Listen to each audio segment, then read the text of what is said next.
Welcome to the 2031 offseason for the Toronto Blue Jays. Out of the Park 25.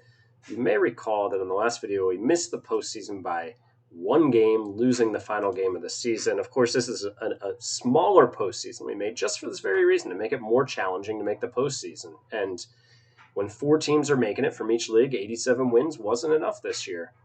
And I think this is the second time in 3 years that we've missed the postseason with this smaller postseason. Maybe even the second time we missed it by a game. So the World Series ended with the White Sox taking down the Marlins in 6 games. I believe both teams' first World Series appearance, at least that I remember in this sim. Yeah, this is the first time the White Sox made the postseason. And for the Marlins, no, that's not what we wanted. Let's see. I don't remember them making the postseason, although they could have made it. Nope. First postseason appearance for both teams. So that's pretty cool. They both made the postseason, and then for the first time they made the World Series. Regular season, the White Sox won 89 games. The Marlins won 87. Hey, same as us. Their run differential, White Sox were plus 72. Marlins were plus 6. Wow. Weak. Yeah, the NL West was much better than the NL East. Wow. Okay. So in this video, I'm going to sometimes I bring you into the offseason after I've kind of mapped out what we need, where we're going, all of that. This one, I think we're just kind of going to do that on the fly, change it up a little bit. First big news here is that Juan Soto has opted out of the last year of his deal. He's set to make about $45 million for 1 year. He's 33, just turned 33 yesterday. Coming off a great year, we had a 152 WRC plus, 4.3 WAR. He led the league in on-base percentage at 433.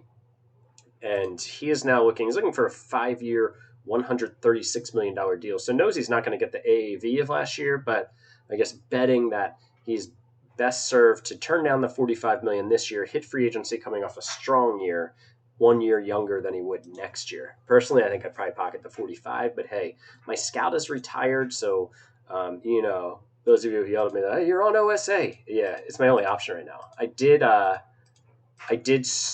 put out an offer to a new scout, so we'll see how that goes. So let's see. We've got Aaron Ashby's coming back from the injured list. So, Ashby's not on the 40-man. Okay. So, I mean, some of these guys are like free agents that we're not bringing back, so we can just kind of be like, see ya, DFA. Like, who's not coming back? Ganoa's not coming back. There are other guys too, though. Let me just find one that is. I wonder what Eduardo wants. 3 years, $25 million. Yeah, I mean, he's definitely not coming back. I don't think that he's eligible for a No, we traded for him. So yeah, he's not eligible for a qualifying offer. So let's just move him, I think, or maybe Soriano was quite bad for us. Yeah, okay, so let's just move him off the 40-man here. And we'll move Ashby back. That way we can kind of see what our team looks like a little bit more. Another thing I like to do is just put everybody that's on the 40-man up to the majors. Coleman is a free agent, but we'll deal with all that. Who's this guy? Oh, that's the guy I claimed off waivers for just like bullpen depth. So all these guys come up. Hambly, Fralick, Hunter, Murphy. And then I'll go and I'll just kind of so Jared Jones and Eduardo Rodriguez are both free agents. I'm very comfortable with Harris as a 2. I'm going to slot him in as a 3 right now and see if we can't bring in another starter, because we have a ton of money to play with. And that's with after bumping my player development back up. You might remember that I had to bring it down last year if the budget got cut and we had a really expensive team, but we are swimming in money right now. So we have some flexibility. Now, the 5th starter role could be, I think, a competition between a lot of guys. But first we're gonna clear all the free agents to none specified. This is one way I kind of help keep my mind straight. And all of these, is Rojas a free agent? No. Arbitration. Bukakis, I think, is arbitration. Yeah. Okay. Coleman is a free agent. And then all the guys that, like, is Hernandez a free agent? No. Okay. Oh, oops. Yeah, actually, I forgot about old Ashby out here. So Ashby's getting a little. Tiedemann's a really good 5. Uh, yeah, I have some young guys that could compete for a rotation spot, but I'd really like to kind of like. Oh, Josiah Gray is not a free agent. Wow, that's surprising. He wasn't very good for us. I don't know that we're going to bring him back. Like, guys like Mike Dunlin and Dave Grass and Brumball. Some of these guys could compete for a rotation spot, but this is a team that I think we should kind of like. Oh, Mayer's another guy who's made 14 plus 31. I mean, he's made a bunch of starts, like 50, 65-ish starts for us. Oh, no, not that many, 55-ish starts for us. He got demoted last year if he was kind of rough, and he was really good in AAA. He's 26. He does not have any option years left. I think he's got to be on the team. I think he's good enough to keep around and probably like a 6th or 7th starter. But I'd really like to focus our efforts on bringing in another ace to pitch alongside Hagen Smith, and Chris Harris. Was only up for part of the season.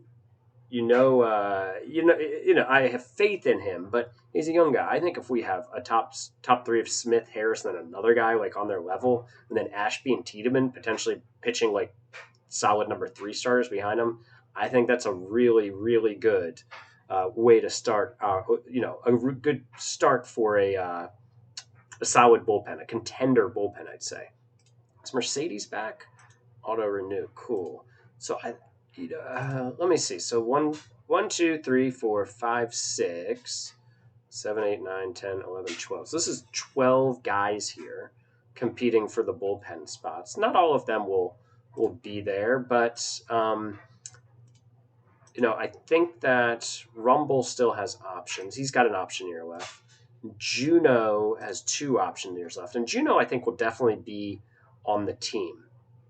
Rumble, I'm less certain about. We'll put him in long relief. Like, that's kind of where I get the guys that, like, I'm not sure are going to make the team, but might. I think that Noble Mayer, since he's out of options, will make the team. Let's see. So I have 6 guys that I think will make the team. I think I will sign a baller reliever for the back end of the bullpen. And then one of these guys will make it, and the rest will be AAA pitching depth. Yeah, I think Rumble was decent last year, even though he had a 5.72 ERA. Dunlin wasn't bad. He just got squeezed out. 4.47 ERA. The FIP was 5.5. Not great. Brumball started really solid for us, and then kind of lost the plot. But I think he's a potential major league pitcher that I'd like to find some room for. But remember, we're gonna have injuries too, so like it's not like if a guy is starting in AAA, he's blocked for the whole year. Lineup side of things, we're going to see some changes. I'll just look at it as a lefty, or from the righty perspective right now. But Campusano is a free agent. Vlad will be back. Figueroa, he will be back. He was solid, but I'm not sure this 55 range is working for him at second base. The negative 4.7 zone rating in 58 games there gives me some pause. Arias is a free agent. Martinez will be back at third. I think Arias' replacement is probably... not McEachern, although he was really solid, is probably Ben Simpson, our first-round pick, 27th overall from 2030.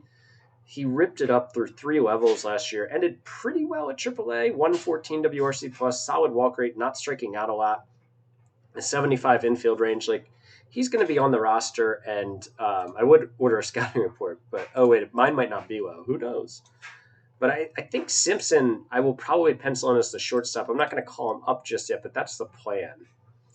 For Ganoa is a free agent. Ganoa is a free agent. Get out of here, you. Barrios does not have any option years left. Really, really good defensive option. And was fine with the bat. Didn't play a ton for us. I think he could be a utility guy for us and kind of like a backup option if Simpson doesn't work out. So then you're looking at an infield of Figueroa, Martinez, and Simpson. This doesn't take into effect Doug Hambley, who struggled with the bat, but I think maybe deserves a chance. His glove is pretty decent. I'd say Hambley and Barrios will probably duke it out for utility infielder role. Figueroa, I'll put him here for now, but I don't love the fit. I'll probably put him in the lab to work on his second base defense and see if that helps him. If he could get to a 60 range, I'd feel a lot better about it, but we'll see. Spindler was really good, a 120 WRC plus in 257 plate appearances. I think, he's got that left field job right now, but we've got some other guys returning from injury. Terrell, I'm not convinced that he's going to be a starter. Soto is obviously gone. So when you're looking at center and right field, Drew Burris is the obvious option in center field. He's acquitted himself well there, I think. Let me see. Toronto, center field. Yeah, positive 4.3 zone rating in 703 innings out there. He can play center field. And I think that, where is he? Mr. Sal Frelick can come back and play. Is he okay in right field? I think he's fine. Yeah. He can play center too, honestly, but his metrics, his defensive ratings weren't as good as Burris's. Burrisai. So I think that's a really good outfield, and Obenhaus got a lot of leash this year and just didn't do much with it. It doesn't mean that we've given up on him, but when I'm thinking about trading for a number 2 starter, Obenhaus is a guy I think that we could start a decent package around. So going to be keeping an eye on that. Marino is here. I think Terrell, Hunter, who was really good in AAA last year, Murphy, who wasn't great in AAA, but we also have like our top prospect down here too. Farrer is the number 53 prospect in baseball. He's 23, and he was super solid. I mean, he put up 5 WAR in AAA last year. There just wasn't room to call him up. So I think possibly he's the front runner for that 4th outfield spot. So we have some outfielders that we can some younger outfielders we can use as trade bait, I think. I plan to do that. If you count on, I think Farrer will probably be like our 4th outfielder and get like time at every spot, like a day or 2 a week at each spot. He can play left and right. Not sure about him in center. He can back up at first base.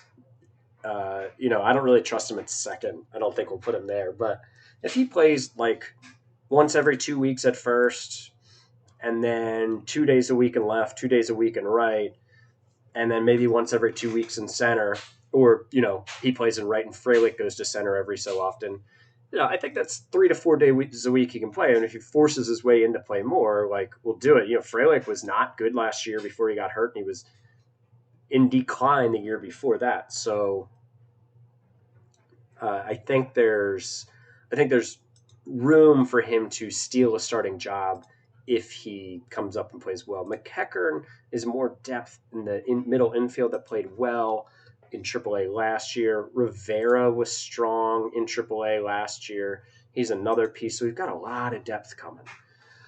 So I think the next thing we'll do is check out who we're going to throw in the development lab and then start looking around for who we can bring in to be a number 2 pitcher. I have faith in our offense being good without Juan Soto. We're 5th in runs scored. On base was really good. Slugging wasn't great. But I think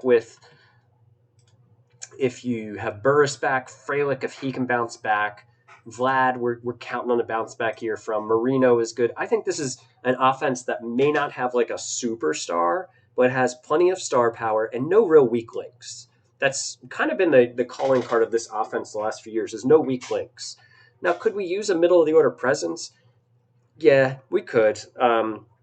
If we did that, I guess we'd look for it. I don't know. I'm not sure where, because I think we have a solid starter at every position. But it's not to say that if a deal comes up, we won't do it. It's not to say we won't bring back Juan Soto if he's out there and there isn't enough interest and his ask comes down. But we're going to let him go to free agency. But, could we go out and be like Charlie Condon, come play left field for us and put up a 156 WRC plus? Yeah, we could do that. We could totally do that. We've got the money. We could sign Yamamoto or Harrison. We could play at the top end of the market, but I prefer to first check the trade market. signed Paul Skeens. He's been good. But let's hop to the lab and then consider our more in-depth roster moves. Unfortunately, this is an abrupt end to the Jays sim. And sorry for any audio issues. My mic has been giving me fits, so I'm using the built-in mic for this. So sorry if it sounds like trash. Anyways, you might have seen this if you're a member of my Patreon page, or I might have put it on the community tab on the channel. Had a computer crash and lost all my saves. So the J sim ended there. And really, but this is actually a decent outcome getting this many episodes, because when it crashed, I'd only edited and uploaded like 12 of the 25 videos to YouTube, but luckily had a IT whiz in my family help me get the rest of the unedited videos off that hard drive before he wiped it, but was not able to rescue the out of the park sims. So it ends here. But if you enjoyed this sim, I would really appreciate if you looked at the link at the top of this video description, where I am raising money for Parkinson's research. My mom has Parkinson's. She puts on an event every year, organizes a nationwide event at Topgolf. I will be participating in it. If you enjoyed this sim, if you enjoy this channel, it would really mean a lot to me if you could express that through the actions of a donation to that event. I'd really, really appreciate if you could do that. There'll be more coming on the channel. I got to figure out what's going on with my mic. There'll be more coming to the channel and more coming to the Patreon page. And again, if you could donate to that link in the description, I appreciate it. Sorry for the abrupt end of the JSIM, but hey, man, that's the way it breaks sometime. And we'll have more videos soon with somebody who isn't the Jays. Thanks for watching, guys. Bye.